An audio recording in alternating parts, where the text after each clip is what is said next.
चलिए, तो अब हम देखते हैं नेक्स्ट मैन्युफैक्चरिंग ऑफ सीमेंट। ठीक है, कि सीमेंट हमारा कैसे बनता है।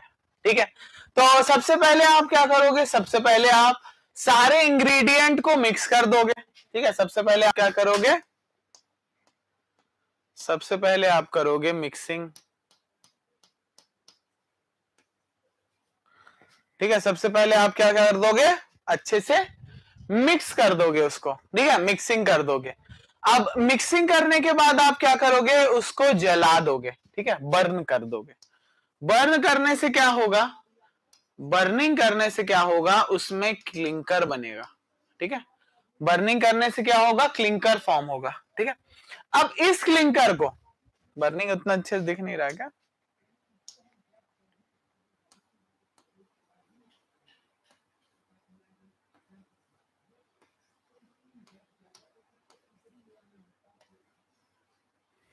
ठीक है, और इस क्लिंकर के फॉर्म होने के बाद हम लोग उसको क्या कर देंगे, अब हमको जितना फाइननेस चाहिए, जितना ज्यादा फाइननेस चाहिए। अब फाइननेस कैसे अफेक्ट होती है, सीमेंट की कौन कौन सी प्रॉपर्टी को अफेक्ट करती है, वो भी हम लोग देखेंगे आगे चल के। उस हिसाब से हम लोग उसको ग्राइंड कर देंगे। ठीक है, तो लास्ट प्रोसेस होगा आपका ग्राइंडिंग का।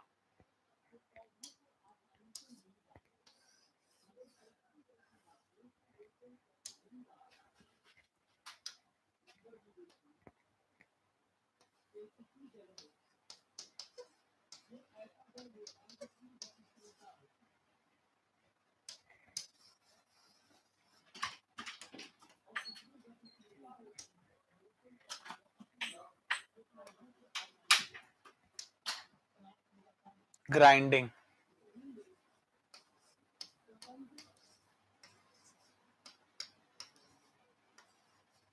ठीक है, तो ये 3 प्रोसेस से हमारा सीमेंट बनने वाला है। ठीक है, क्लियर है यहां तक। अब अगर हम आगे देखें, आगे देखें तो इंग्रेडिएंट्स हमको पता है क्या क्या होंगे। ठीक है, अब ये जो मिक्सिंग है, ये ड्राई मिक्सिंग होगी तो ड्राई प्रोसेस होगा, वेट मिक्सिंग होगी तो वेट प्रोसेस होगा। ठीक है, तो यहां पर जो हमारा मेथड है वो 2 मेथड है, dry method and wet method, wet process. तो वेट प्रोसेस थोड़ा पुराना है, ड्राई मेथड जो है वो नई है। ठीक है, अब ड्राई मेथड में क्या होता है, सबसे पहले देखो, अब 2 तरह के कंपाउंड है, एक हमारे पास आर्गलेशियस कंपाउंड है ना, ये वाले आर्गलेशियस कंपाउंड है, मतलब कि आपका क्या हो गया, स्लेट, लेटराइट, है ना, ये हो गया। और दूसरे हमारे पास कैलकेरियस कंपाउंड है, जैसे कि आपका लाइम, मार्बल। ठीक है, अब इन दोनों को ही हमने क्या किया, 25 mm तक क्रश कर लिया। ठीक है, क्रशिंग करके उसको 25 mm के साइज का बना लिया, जिस भी साइज में आया था। ठीक है, सॉरी। फिर इसके बाद हमने इसकी क्या कर दी, फाइन ग्राइंडिंग कर दी। ठीक है, ट्यूब मिल या बॉल मिल में डाल के इसको हमने फाइनली ग्राइंड कर लिया। ठीक है, अब ये लोग ड्राई है अभी तक, है ना, तो ड्राई ही हमने इनको स्टोर करके रख लिया। उसके बाद जैसी जिसकी क्वांटिटी लगी वैसा हमने उसमें मिक्स कर लिया, क्योंकि लाइम हमको कितना चाहिए, 62 से 65%, सिलिका कितना चाहिए, 17 से 25%, है ना, एल्यूमिना कितना चाहिए, 3 से 8%, जिप्सम कितना चाहिए, 3 से 4%, आयरन ऑक्साइड कितना चाहिए, 3 से 4%, मैग्नीशिया कितना चाहिए है, मैग्नीशिया 1 से 3%।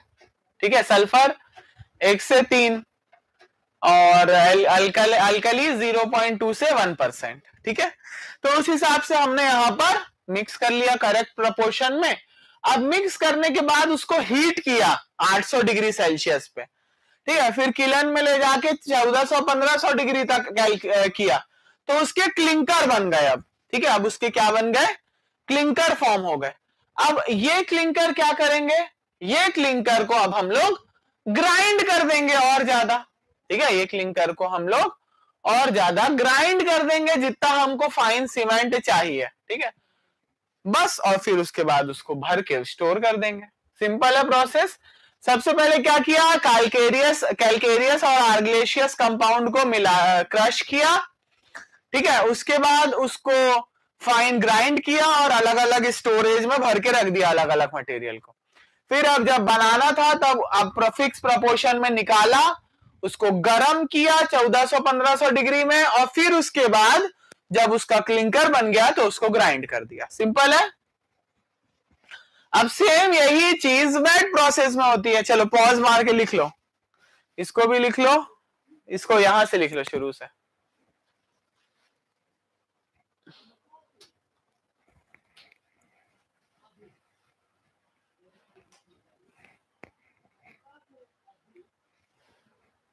ठीक है, इसको भी बना लीजिए।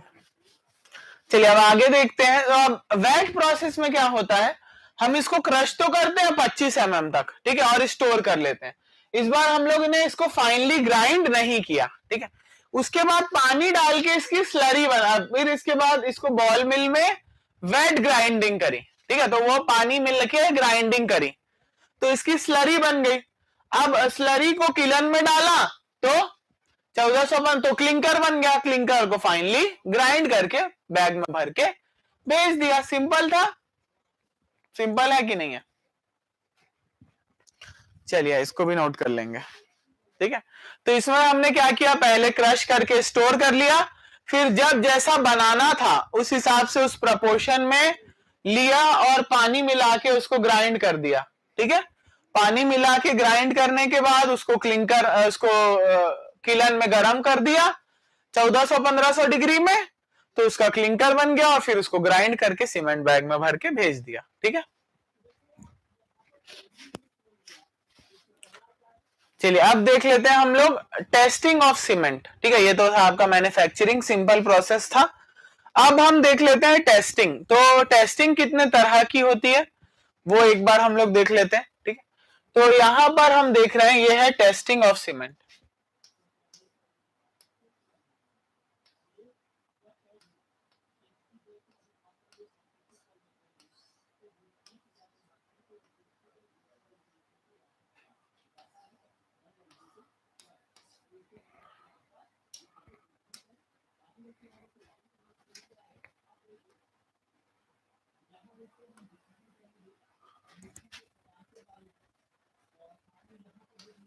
टेस्टिंग ऑफ सीमेंट, ठीक है। अब testing of cement is carried out to analysis the presence of desirable property in it, ठीक है। तो हम लोग ये इसलिए देखते हैं कि इसमें क्या क्या प्रॉपर्टीज है, उसको चेक करने के लिए आपको टेस्ट करना पड़ेगा। अब टेस्ट दो तरह के होते हैं, एक फील्ड टेस्ट होता है, ठीक है, एक क्या हो जाएगा, एक हो जाएगा आपका फील्ड टेस्ट,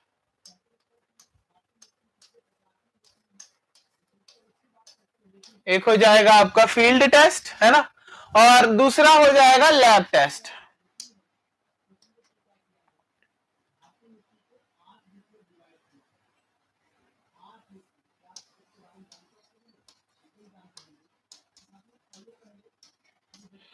ठीक है, लैब टेस्ट। अब यहां पर देखें फील्ड टेस्ट में तो क्या क्या हो जाता है, पहला आता है आपका कलर टेस्ट, ठीक है, सबसे पहला आ जाता है आपका कलर टेस्ट। कलर टेस्ट मतलब कि सीमेंट का कलर क्या है। देखो फील्ड टेस्ट वही टेस्ट होंगे जो आप फील्ड पर कर पाओगे, ठीक है, फील्ड पर अपने एक्सपीरियंस से या फिर अपने जो वहां पर इक्विपमेंट अवेलेबल है उन्हीं से आपको जो करना है टेस्ट, वो आपके फील्ड टेस्ट होंगे।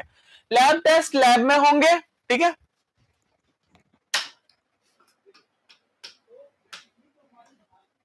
लैब टेस्ट जो है वो आपके लैब में परफॉर्म होंगे। अब यहां पर फील्ड टेस्ट में क्या क्या है हमारे पास, तो फील्ड टेस्ट में आपका कलर टेस्ट होता है, फिर यहां पे दिख नहीं रहा हो क्या,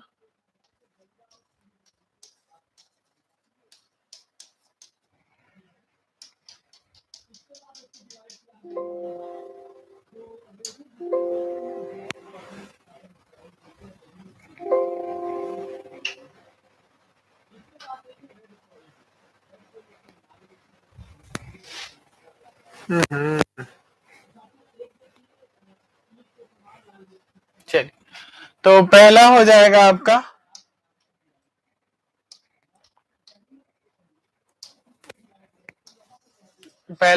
आपका colour test,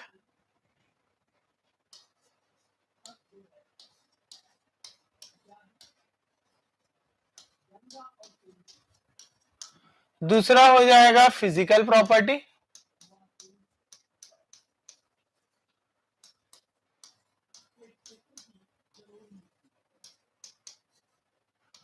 physical property test. तीसरा हो जाएगा स्ट्रेंथ टेस्ट।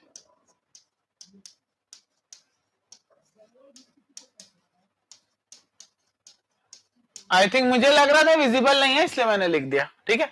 अब लैब टेस्ट में हम देखेंगे फाइनेस्ट के कौन कौन से टेस्ट होंगे, फिर स्टैंडर्ड कंसिस्टेंसी के कौन कौन से टेस्ट होंगे, क्योंकि स्टैंडर्ड कंसिस्टेंसी नहीं पढ़ रहा तो आप setting time, soundness, strength test ये नहीं कर पाओगे, ठीक है। तो हम लोग फिर इसके बाद setting time, soundness, strength test और आखिरी में देखेंगे केमिकल कंपोजिशन टेस्ट, ठीक है। चलिए इसको नोट कर लेंगे टेस्ट को। अब सबसे पहले आ जाते हैं फील्ड टेस्ट पर, ठीक है। सबसे पहले आ जाते हैं फील्ड टेस्ट पर।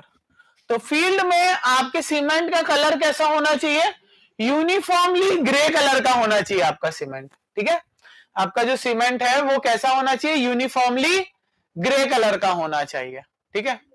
और फिजिकल प्रॉपर्टी क्या है, फिजिकल प्रॉपर्टी जैसे कि आपको अगर आप उसके अंदर उसको फील करो तो आपको स्मूथ लगना चाहिए, ठीक है। जब आप दो फिंगर के बीच में उसको रब करो तो आपको स्मूथ लगना चाहिए, ठीक है। जब सीमेंट के अंदर हाथ डालो तो आपको ठंडा ठंडा लगना चाहिए, ठीक है। नेक्स्ट है a thin paste of cement should feel sticky between the finger. अगर दो फिंगर के बीच में आपका सीमेंट है तो आप ऐसे अगर करोगे तो आपको स्टिकी लगना चाहिए, ठीक है। नेक्स्ट है थिक पेस्ट। अच्छा अब ये आ जाता है, या ये वाला जो टेस्ट है ना पर्टिकुलरली ये स्ट्रेंथ टेस्ट भी है आपका, ठीक है। ये जो है ये आपका स्ट्रेंथ टेस्ट भी है, ठीक है। ये वाला आप स्ट्रेंथ टेस्ट में भी लिख सकते हो, इसको स्ट्रेंथ टेस्ट में लिख।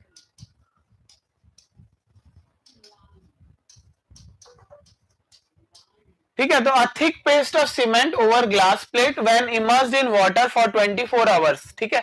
अगर 24 घंटे के लिए हम लोग कोई थिक पेस्ट, मतलब ऐसे मान लो कोई ग्लास प्लेट है उसके ऊपर आपने सीमेंट का पेस्ट लगा दिया, ठीक है, और 24 घंटे के लिए पानी में डाल दिया, ठीक है, तो वो सेट हो जाना चाहिए, उसमें कोई भी क्रैक नहीं दिखना चाहिए, ठीक है।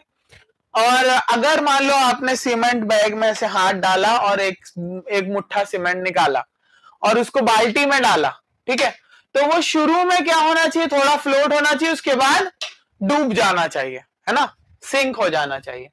तो cement should float for little time and then sink in water and should not float over the surface. फिर उसके बाद सरफेस पर फ्लोट ना करे, ठीक है। Sample should be free from presence of any lumps which are form due to absorption of moisture. कोई भी सीमेंट बैग के अंदर कोई भी लंप नहीं होना चाहिए। लंप मतलब कि जैसे आप अगर छू रहे हो तो आपको कुछ बॉल जैसा या कुछ सीमेंट मतलब एग्रीगेट जैसा या कुछ वैसा आ रहा, मतलब सीमेंट के पार्टिकल ज्वाइन हो गए और लंप फॉर्म हो गया, ठीक है। चलिए तो फील्ड टेस्ट में सबसे पहले हमने देखा कलर टेस्ट कि हमारा जो सीमेंट है वो ग्रे कलर का होना चाहिए।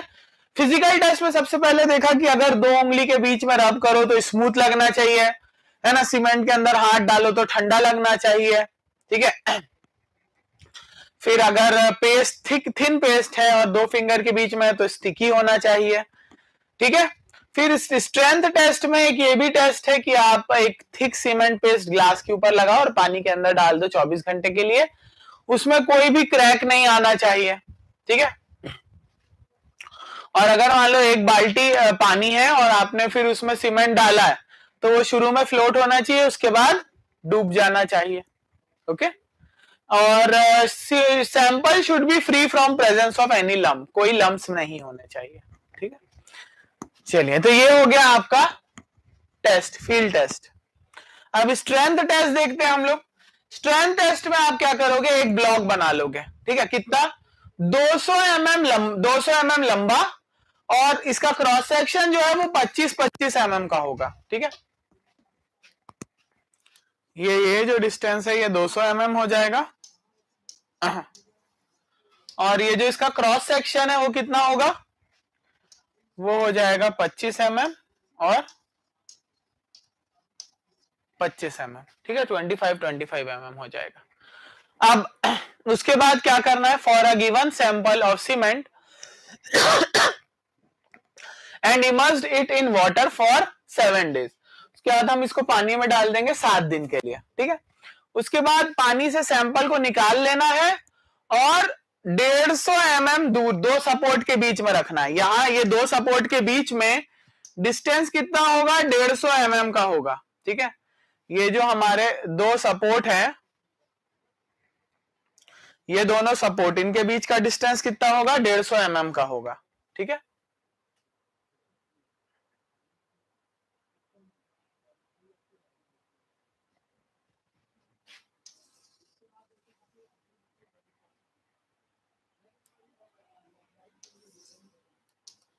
ठीक है, अब आगे देखते हैं।